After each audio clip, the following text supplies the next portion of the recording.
Jesus simplesmente estendeu a mão e disse: eu te ordeno, aquieta-te. As ondas que estavam assim começaram a diminuir, foram diminuindo, até tudo ficou normal. Naquela hora o diabo disse: estou acabado. Ele conseguiu vencer a minha tempestade. Os discípulos olham para Jesus e dizem: quem é esse homem que até o vento e o mar lhe obedecem? Quem é esse homem?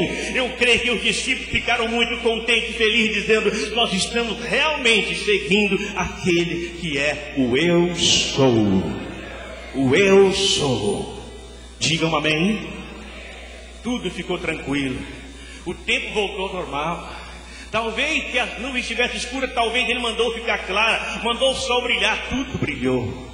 E os discípulos agora navegando tranquilamente, de olhos arregalados, e olhar para Jesus e disse: este é o meu Senhor. Poxa vida, você viu? Eu fico imaginando o cochicho que estava entre os discípulos. Você viu as ondas parar? Você viu como o vento parou? Você viu a palavra que... Imagine, fique imaginando como estou agora, imaginando no mundo espiritual, como os discípulos conversavam enquanto o barco ia para a ilha de Gadara. Só que os discípulos não tinham visto nada ainda, porque diz a palavra que quando o barco chegou na ilha de Gadares, a Bíblia diz que os discípulos já foram pulando na água rapidamente e puxando o barco até a areia. Quando o barco chega perto da areia, Jesus foi o último. Quando Jesus tira o pé do barco e coloca na areia de Gadara, algo acontece no mundo espiritual. Porque quando Jesus toca os seus pés no solo da ilha de Gadara, o homem que estava possuído por uma legião, lá nas catatumbas no meio, sentiu que uma força maior do que a dele estava entrando no seu território. O demônio já levantou, ele estava algemado, ele arrebentou as algemas, pegou a corrente, quebrou a corrente e pegou uma pedra e veio em direção de onde estava vindo aquele grupo. Lá estava vindo Jesus e os seus discípulos, e de lá estava aquele homem com a pedra, vem em direção de Jesus, vem com a pedra em direção para jogar. Jesus então olha nos olhos dele. Quando aquele homem olha nos olhos de Jesus, as suas pernas paralisaram. Aquele homem ficou paralisado, não conseguia andar, porque ele contemplava agora aquele que é o Todo-Poderoso. E logo ele não aguenta e cai de joelho com a pedra na mão. Ele cai de joelho com a pedra na mão para conversar com Jesus. E uma coisa eu fico alegre, Robson, porque a palavra de Deus diz que chegará um dia que todos os joelhos se dobrarão diante de Jesus Cristo, Rei dos Reis e Senhor do Senhor. Chegará um dia que todos vão se curvar diante dele. Aleluia. Bendito é o nome de Jesus. E com a pedra na mão, ele olha para Jesus e não deixa nem Jesus falar, ele já fala: o que quer conosco? Ele não disse comigo, era um homem, mas ele estava possuído. Ele disse: o que quer conosco, Filho do Deus Altíssimo? O que quer conosco, Filho de Deus? Olha, não é a hora exata. O Senhor veio nos perturbar agora. Jesus disse: cale-se. Eu quero que saia deste homem agora. No mesmo instante a Bíblia diz que ia passando uma manada de porcos, porque tinha um empresário que cuidava de uma manada de porcos e levava juntamente para essa ilha. Talvez para comer junto, né?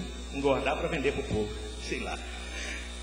Aquele homem olhou e viu que sua manada de porcos ia passando. Os demônios então, quando viram, pediu: deixe-nos entrar nesses porcos. Deixe. E Jesus autorizou. Sai.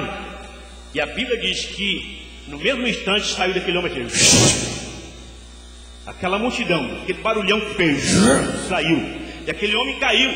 Quando os demônios saem daquele homem, ele cai, como um morto, esticado no chão. E os demônios saem dele.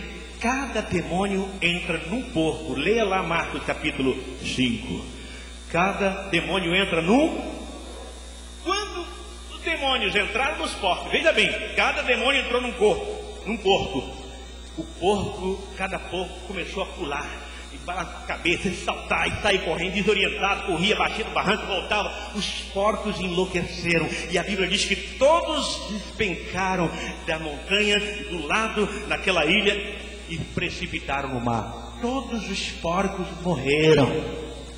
Todos os porcos. E o homem estava lá esticado. Jesus chega, balança o homem levanta, abre os olhos.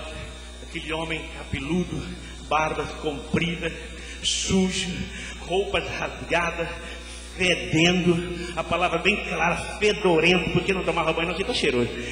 Estava aquele homem ali naquela situação e disse: onde estou? O que aconteceu? Eu particularmente acredito que Jesus então chega diante dele e diz: eu sou o caminho, a verdade e a vida. Ninguém vem ao Pai senão por mim. Eu creio que Jesus disse: eu sou a luz do mundo. Aquele que me seguir nunca mais andará em trevas, porque terá a luz da vida. Eu creio que os discípulos arrumaram roupa, tiraram aquelas roupas fedorentas. Primeiramente deram um banho de água salgada ali, limpou, tirou aquela sujeira, fez, cortou o cabelo, tirou a barba, deu novas vestes. O rapaz estava novo em folha. Aquele homem que estava desenganado pela sociedade, pelas religiões, pelos pregadores, pela família, agora estava totalmente liberto. Porque o exército da época, as pessoas da época queriam sarar o homem na base da violência, queria libertar o homem na base do tapa, da prisão, da cadeia, das algemas, enquanto Jesus não precisou de nada disso. E ele diz: quem crê em mim fará as obras que eu faço e fará maior ainda. Diga um aleluia. O homem agora estava novinho em folha. Cortaram muito, né, cabelo dele. Ele disse: Senhor, olha o que o homem disse: Senhor, deixe-me ser um dos seus. Deixe. Eu quero te seguir. Eu quero ser um dos seus discípulos. Eu estava perdido, eu estava morto. O Senhor me achou, me libertou e me deu vida. Eu não tenho outra coisa a fazer, eu quero te seguir. Jesus disse: 12 são os que me acompanham.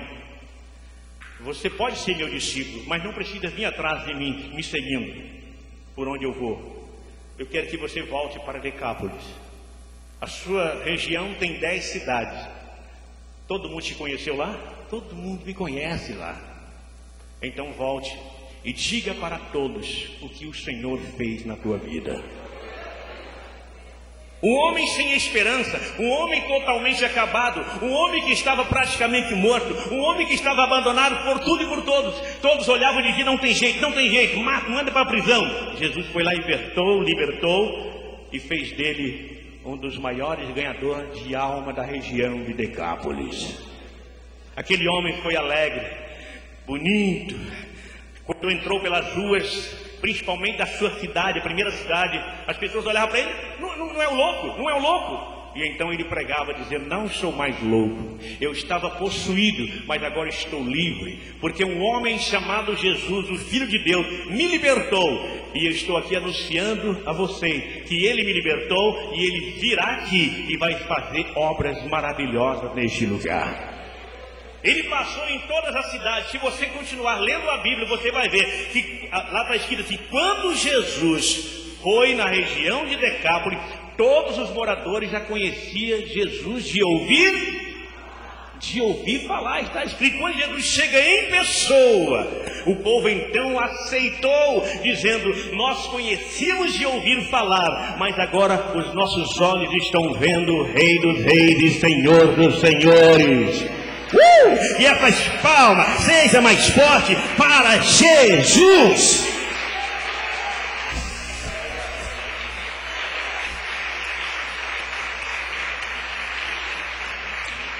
É por isso, irmãos, que quando você for chamado para ir orar na casa de pessoas, pode ser um crente lá, mas os demais não são, você precisa se preparar antes.